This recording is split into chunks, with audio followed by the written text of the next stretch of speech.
ఇప్పుడు జరుగుతున్న Iran Israel war కంటే 1942లో జరిగిన భారతీయ ముద్దుపెట్ట వార్ వింటారా? అసలు ఏం చేసిందో తెలుసా? ఏంటో చెప్పు సురేష్. అదేంటో తెలుసుకునే ముందు వీడియోని లైక్ చేసి సబ్స్క్రైబ్ చేసుకోండి ఫ్రెండ్స్. అయన్నొద్దు, పాయింట్కి రా.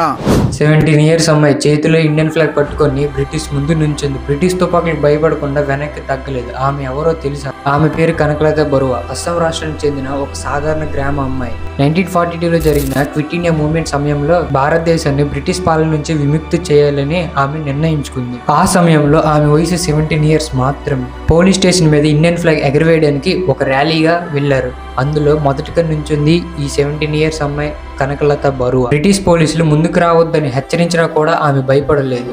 వందే మాతరం, భారత్ మాతాకి జై అంటూ ముందుకు నడిచింది. అప్పుడు బ్రిటిష్ పోలీసులు ఆమె పైన ఫైరింగ్ స్టార్ట్ చేశారు. ఆమెకు బుల్లెట్స్ తగిలినా కూడా ఆమె చేతిలో ఉన్న జెండాను మాత్రం కిందకు వదలలేదు.